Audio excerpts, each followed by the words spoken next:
Hey everybody, this is Mr. Munson. We're in Unit 4, Congruent Triangles. We're going to be walking through how to prove triangles congruent, kind of a long way, but the focus of this unit, Concept 6 is actually proving triangles congruent using some shortcuts, okay? So the very first one I show you about proving triangles congruent is going to be the long way, showing that 3 sides in one triangle match 3 sides in another, and then 3 angles match 3 angles in the other, and then we're going to move into our shortcuts. Okay, before we do that, let's take a review real quick of some basic concepts. Okay, looking at a drawing like this, and again, you don't need to write these down. Hopefully you have these. I'm just trying to review so that you can catch up in your thoughts, okay? So given lines like that cross, I know that there's a relationship between 75 and x, and that relationship is that they're equal to each other, right? And the reason I can say that is because of vertical angles theorem. All right, now looking at these two, where the lines cross, these are not vertical angles, these are a different set of kind of angles, and we know that these angles have a relationship as well. That relationship is that they're a linear pair. And when I write the equation for that is that the two angles add together equal 180 degrees. How about this? You remember this? Parallel lines? So we look at these two angles, the 78 and the x, they have a relationship to each other. And that relationship is that they're equal to each other, they're congruent. And the reason is because of the alternate interior angles theorem. It's the name of those type of angles. You need to remember your vocabulary words, right? Alternate interior angles. Alternate, the angles are on either side of that transversal, the black line, and interior because they fall in between the two parallel lines. All right, so take a look at these two. So I got parallel lines. It's a transversal. It looks a little bit like the ones I just did before, and it is. This is the same kind of drawing, okay? I just didn't draw the extended lengths of these sides to make it look like that. So we have to start training our eyes to see what these things really are, right? So when we put it in that perspective, again, we're looking at alternate interior angles. Now, again, alternate interior angles have a relationship, and that is that they're congruent to each other. And I know that by the alternate interior angles theorem. Now let's look at another one. Now looking over here to the right, I see two triangles again, but it's very similar to the problem over to the left. What it is it's still two parallel lines, but in this case there's two transversals, okay? So what I want you to do is see if you can figure out, there's another set of angles. There's another angle that's congruent to the 78, and there's an angle that's congruent to the 35. See if you can figure out where it belongs now in this new style of drawing. Even though the information is still the same, our eyes can play tricks on us and make it a little bit more difficult. The more you experience these problems, the better you get at it. So put me on pause and just mentally think, where is he going to put the 78 and where is he going to put the 35, and see if you get this right. Okay, the 78 goes there because, whoops, I'm sorry, because it's a parallel lines cut by transversal. Those actually end up being the alternate interior angles. And the 35 belongs there because, well, that's a alternate or a transversal through parallel lines, right? So as we get more and more experience with that, that becomes an easy job for us. Let's move on and start taking. Okay, so here we are. We have a couple of triangles here. They actually are made up of two lines crossing each other. There's some information marked as being congruent. I've repeated that in statements over here to the right of the drawing. So go ahead and just take a second, put me on pause, write this down, get it done, and then we're going to write a proof, okay? So go ahead and put me on pause and then come back and I'll have a little bit more thoughts before we move on.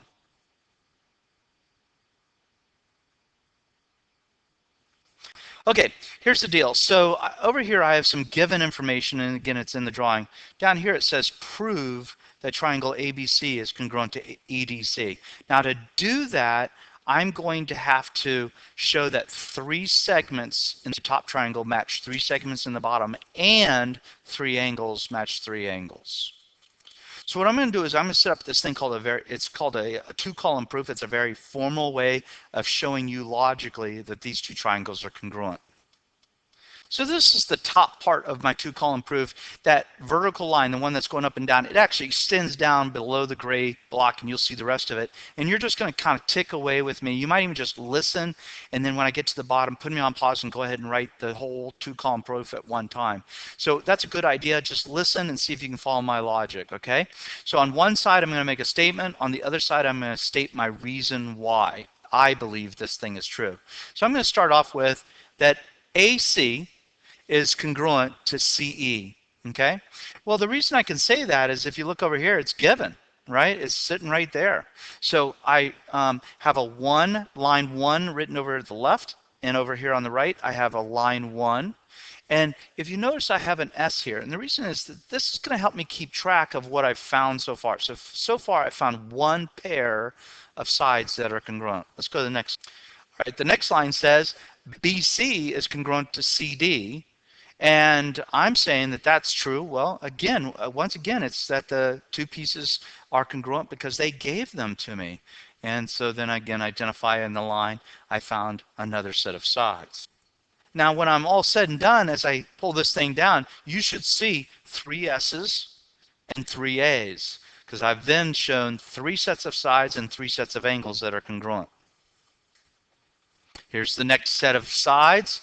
Side AB is congruent to DE, and the reason? Given. So I've got all my sides found to be given, and they're all congruent.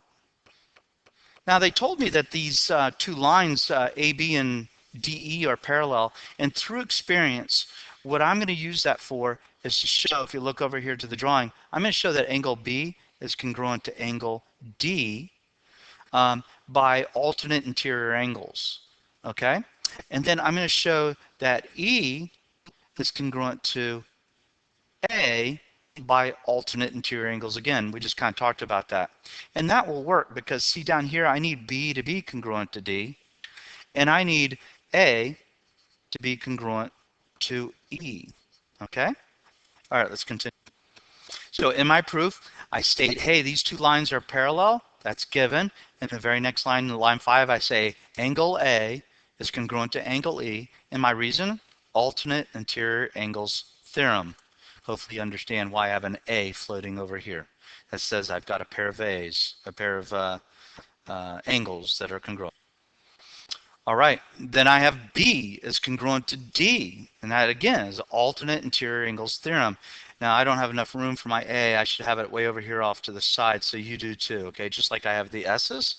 Now I have shown that those 2 pairs, now I'm looking at those 2 angles there at C. I want you to see if you can actually write what it is I'm going to write in line 7 to say about those angles being congruent. Now, since there's a bunch of angles there at C, use 3 letters, like for instance, angle BCA or ACB as one of the angle names so that we know exactly what we're talking about. And then see if you can write your reason. Put me on pause, come back and check your work.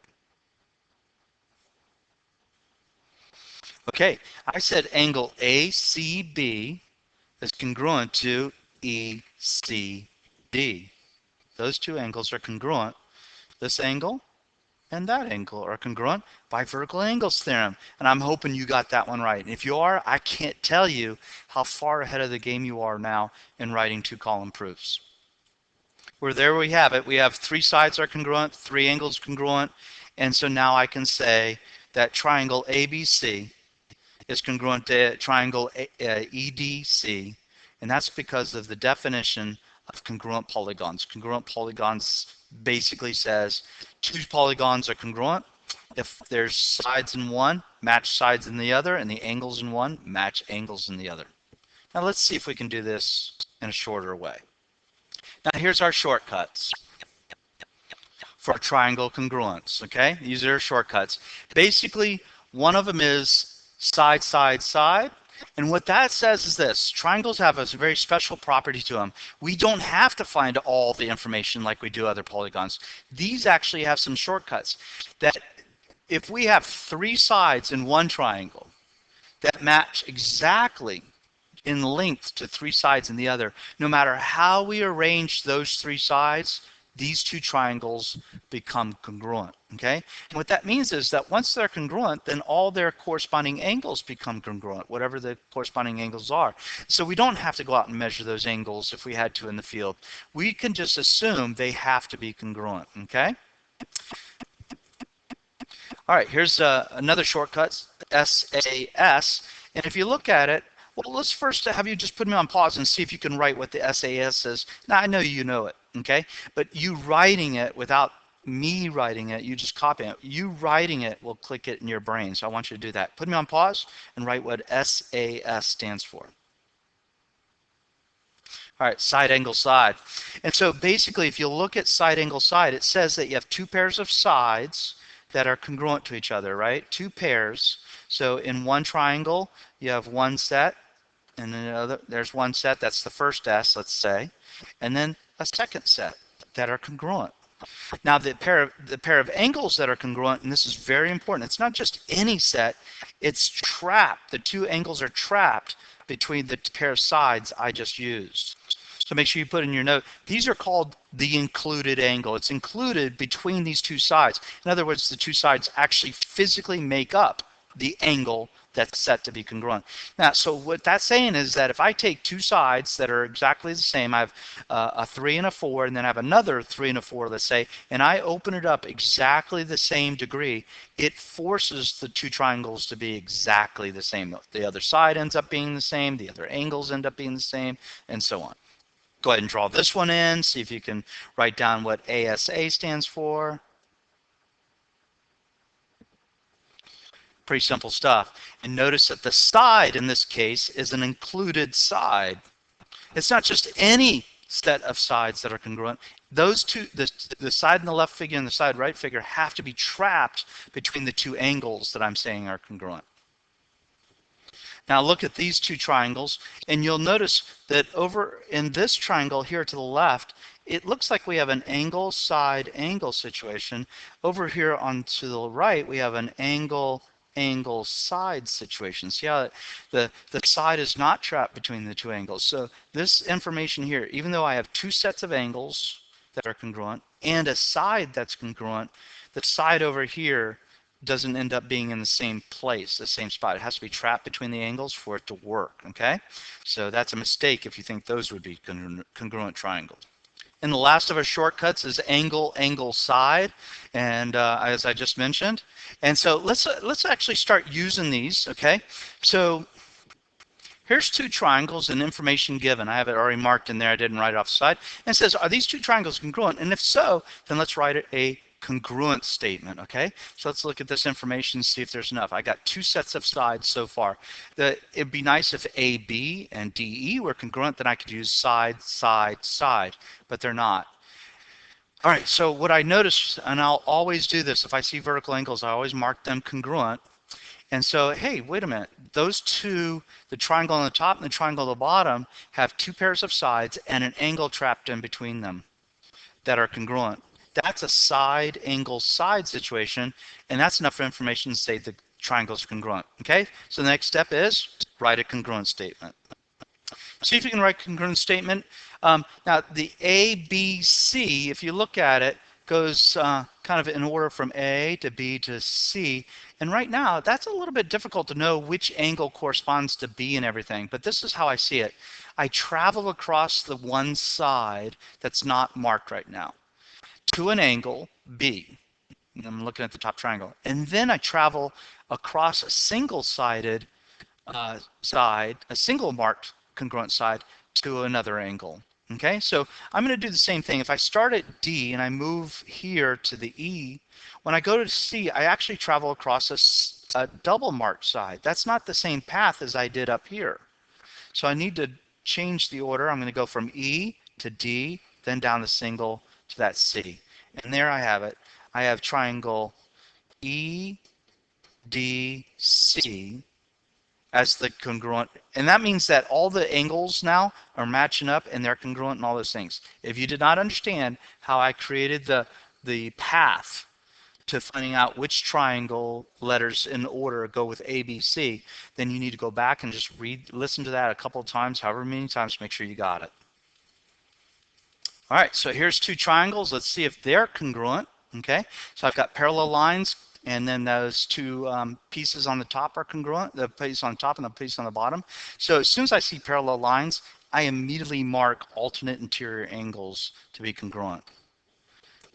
Just do that. I certainly can mark the vertical angles, but the parallel lines, I got it. And if you look at that, I know from the order of those pieces, I have, whoops, an angle side angle situation. The side is trapped in between the two pairs of angles that are congruent, okay? So I'm going to follow the path of ABC up here, and so I'm going from I'm just looking at the geography of these things, right? So I got a double struck angle is where I'm starting. I go to the single struck angle down to C. All right, so I need to follow that same path in the triangle down below. I'm going to start at the double struck, whoops. I'm going to start at the double struck angle, move to the single struck angle, then to C. And so that tells me the order of my letters, D, E, C. Fantastic. Now, here's a commonly misunderstood shortcut. Some people think angle, angle, angle is a shortcut. You always have to have a side, first of all. But if you think about it, I can take a triangle and make it as big as I want, and the angles stay the same. So there's no way that these two 30, 60, 90 triangles are congruent. One's absolutely larger than the other.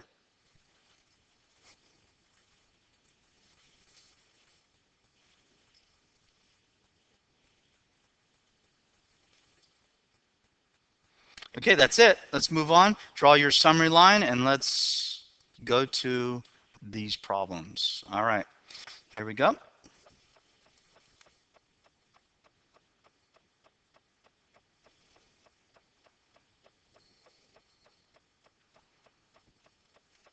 Make sure that you have your title and all that stuff, your name, and let's just scroll through these so that you have them.